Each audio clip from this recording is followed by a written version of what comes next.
John Cotter Media Mayhem here, and let's talk about this Takeoff situation. And I want to take a much different approach than I think a lot of people do when talking about this. In that, there's a trend where people become private investigators whenever an artist, specifically a rapper, passes away. And I want to look as much at sort of what goes into that and sort of the ideologies around that, the clout around it, and the people that make money off of that kind of content, as much as I also want to look at celebrating the life and career of Takeoff, the integral member of Migos. And I kind of want to start here where I think a lot of people's frame of reference is when they hear about artists passing away, and that being two things: TMZ and DJ Akademiks. And DJ Akademiks in particular has made a career off of making content and making money off content surrounding deceased rappers and artists, and kind of adding conspiracy theory layers to it to get more traction to his sites. Now you look at, the DJ Akademiks Instagram, 5 million followers, 34,000 posts. We all know this.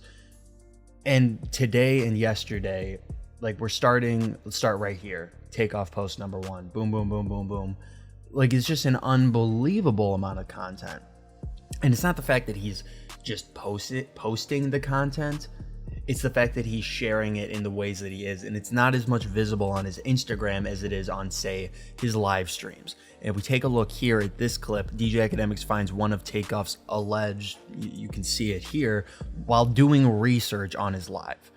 This was on his live stream, and now it also has a ton of views from YouTube. So it's fair to say that a lot of people came across this clip through either the live stream or this YouTube video. He's telling people to figure out who someone is in a video. He is basically sending his people out, his people being his fan base. And these are some ravenous fans. I mean, look at the comments. Seriously, look at the comments. They are just firing up, and they all have theories. They all want to be detective number one in figuring out this case. I look at this happening right here, and this is what goes on in my mind. Look at this man.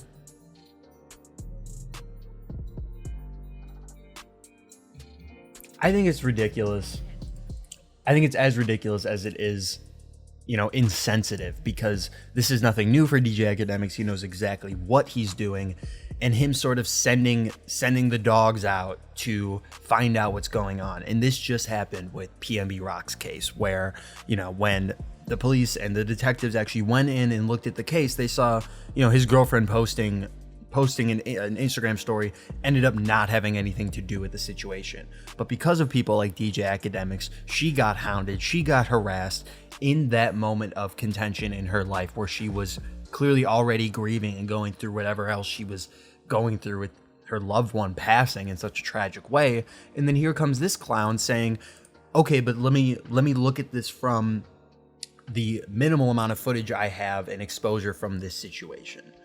And that's just what's so sad here, is that, he knows exactly what he's doing. He's smart enough to know, and he continues doing it despite knowing the repercussions of what other people have to go through because of the money he's making off of their misfortune. It's sad, it's tragic, and it happens time and time again, and I don't really see it stopping anytime soon. And, something else with the DJ Akademiks stuff is, look, he's got hour and a half stream on his King Akademiks page, and look at this profile picture. But he has this going on, and what I think is messed up about this is speaks on rumors and possible theories. He's not even really trying to hide it anymore. And you look at the comments too, and there's not really a lot of pushing back. The industry should thank you for this. This should be a step toward redemption. No one else is going this hard but the police. Thank you for this. Yeah, but he's not the police. He doesn't, he's a journalist. And I even think saying that is lending him a bit more credibility than he deserves. He is a commentator. He runs blogs. He runs the most popular hip hop blog. And I'm going to call his Instagram a blog because that's essentially what it is. And he's making money off of this in ways that are at the detriment of other people, and he's going to continue doing it. I think it's just a little bit sadder to see this happen with the Takeoff situation, because it's not it's not like the Migos ever liked Takeoff. We know this. And I found this great Yahoo article by Marty Bowser here going through some of Takeoff's best moments, and one of those moments involves the man himself, DJ Akademiks. And if you know hip-hop, you know this moment.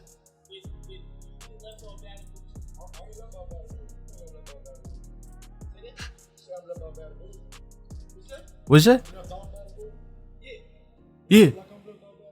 What's that?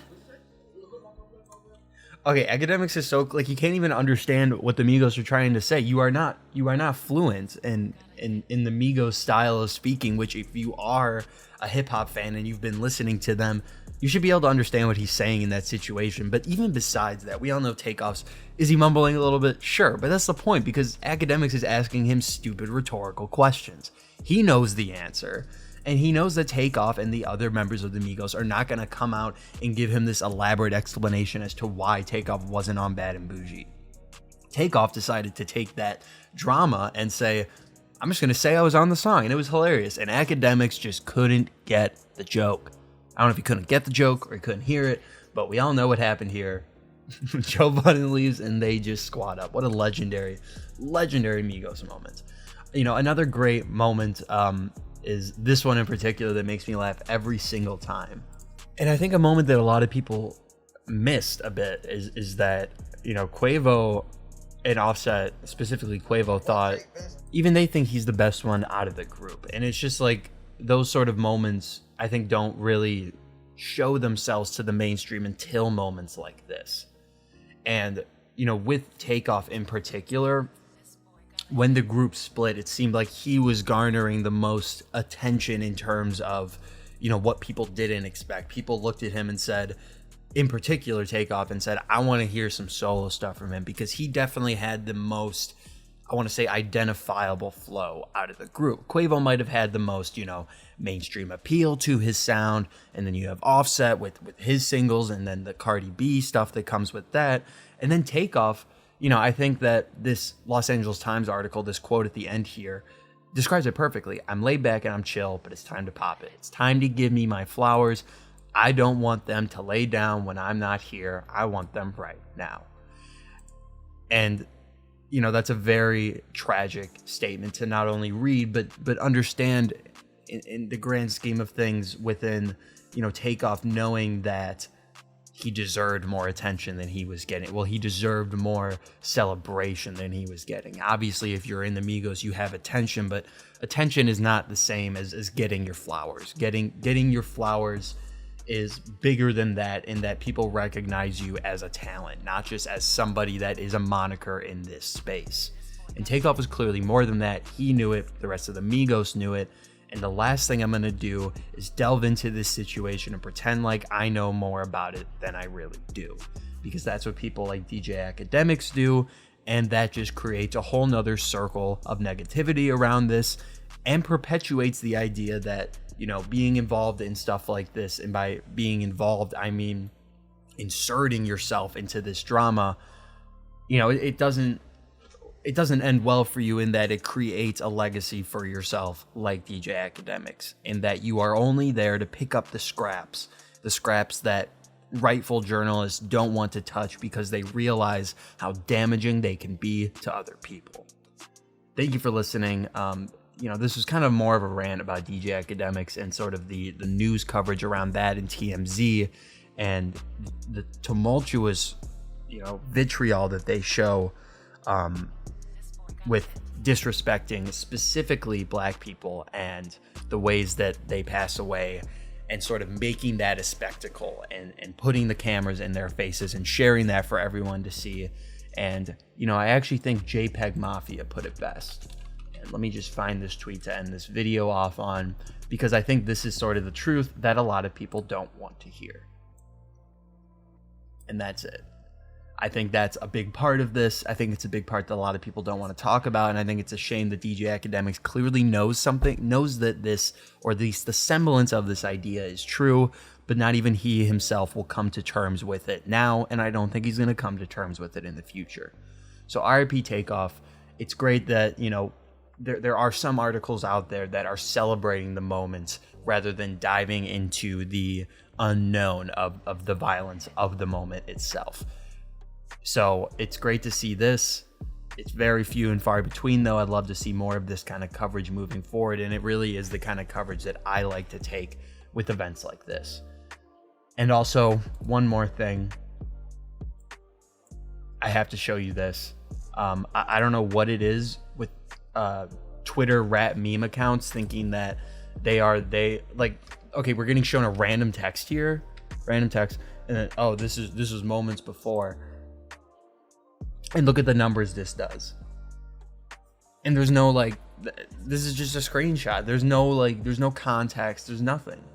And yeah, I don't think this is going to end anytime soon if people like DJ Akademiks keep proving that you can make money off stuff like this. I know it seems like I'm positioning him as public enemy number one here, but I think he kind of does that to himself as well. So yeah, RIP Takeoff. Thank you for watching.